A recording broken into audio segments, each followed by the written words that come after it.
call on you. We'll get rolling. If you can, identify yourself with Coach Durkin as well, even though he knows a lot of you guys. Jared, we'll start here. We'll go to Jerry. Go Jerry. I see B. Matt. I see Ferg here. And then Coach, Jerry Humphrey III with AL.com. You guys kept a lot of retention at that linebacker core. What's kind of like the plans for them, and how do you want to see them take that leap this year?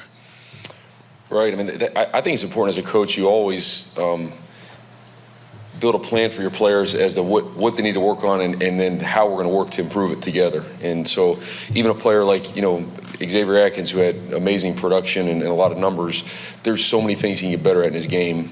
And so we've sat down and met with him and gone through that. And I think the great part is that he's very open to that too, realizes it, knows it as well. On down to guys that maybe didn't play as much, obviously the things they need to work on. So that's what we do kind of this time of year, is individualize our plans for our players and really put in place, like, here's the things we've identified as, weaknesses or things to work on, and then here's specifically how we're going to work on it. And that room in particular, those guys really embrace it. It's awesome. I mean, they're very coachable, and they want to get better. DJ, just want to ask you about another room, defensive end, edge. You lost a couple of really productive players there.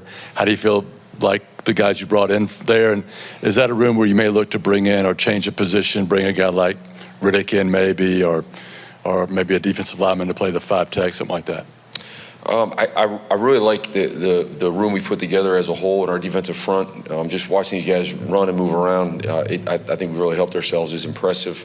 There's always, you guys know, we play a lot of different personnel packages and guys in and out defensively. So we have a lot of answers for edge type guys, and whether it's in a pass rush situation or just normal down and distance. I think on our roster, one of our strengths, I think, is a lot of those linebacker body types that could play the buck position for us and or inside linebacker.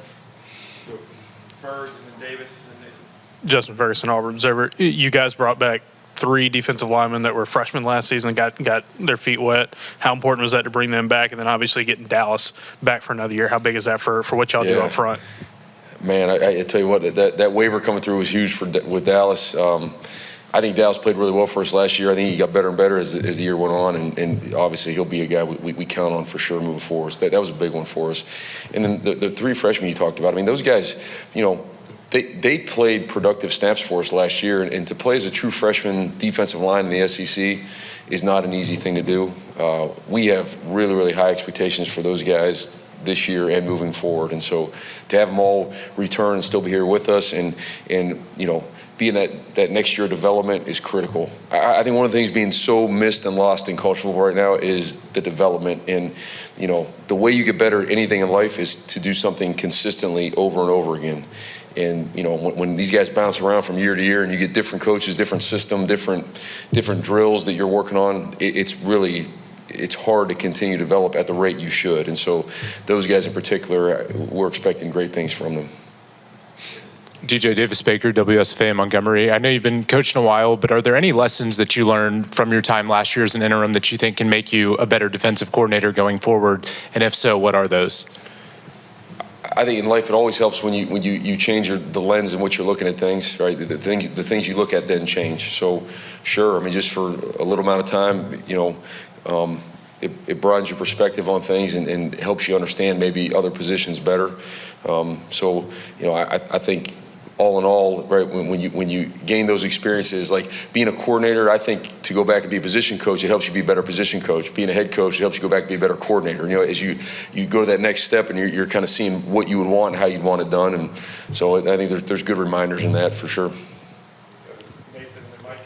DJ, Nathan King, Auburn Undercover. Those few weeks for you last season of being promoted to interim and then joining Coach Golish's staff. Can you kind of talk about that from a personal perspective? What that was like for you, having to kind of a bit of a whirlwind back and forth and being involved in Auburn's coaching search, and now talk as well about your decision to stay here and remain the defensive coordinator under Coach Golish. Yeah, I think we all learn from experience in life, and I think I've had enough experiences in college football and coaching in general to know when you're at a great place, don't be in a hurry to leave it. I think Auburn is a great place. I think we can win at the very highest level here and compete for championships. We will do that. I love the guys I get to coach on a day-to-day basis. I love this community, this university.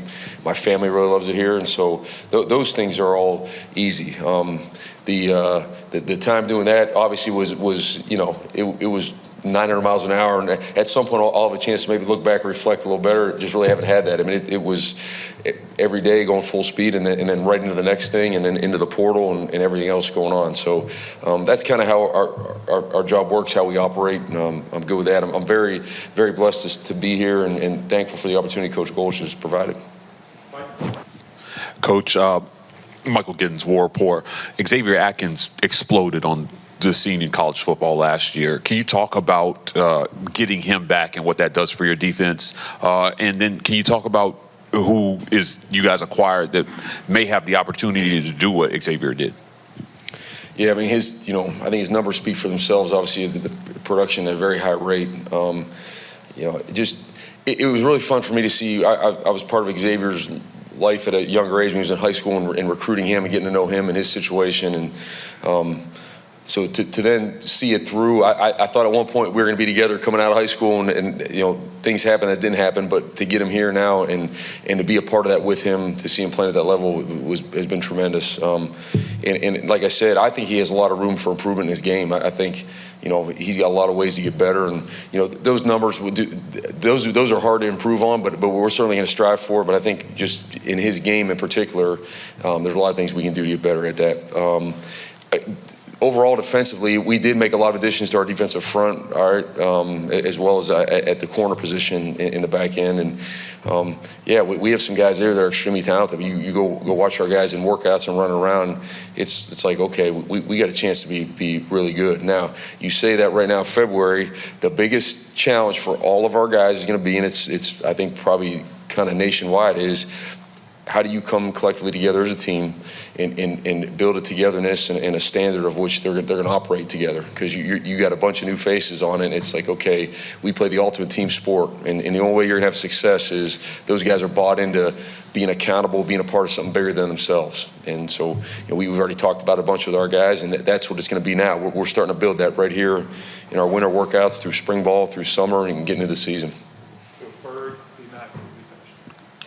I wanted to ask you about Deshaun Womack being, one of the St. Francis guys also, but he's been in the league for several years. How important is it to get a guy like him who's been there and done that, especially off the edge in this league?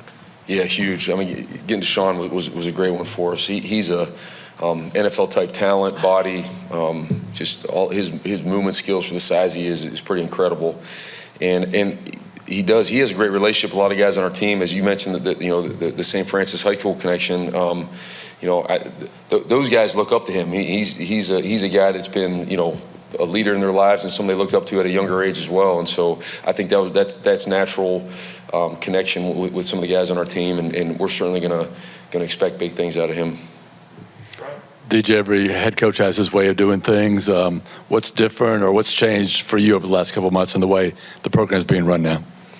Coach Golich does a great job. I think he has a really good detailed plan of how he wants things done in every aspect of the program. There's a good plan in place and good reason behind it. He's an extremely hard worker. He's extremely approachable. I love that. We've had good conversations on a lot of things, and you can, you can tell there's good feedback on both sides in those conversations, which I love. And so I think our players feel it too. I think they see it.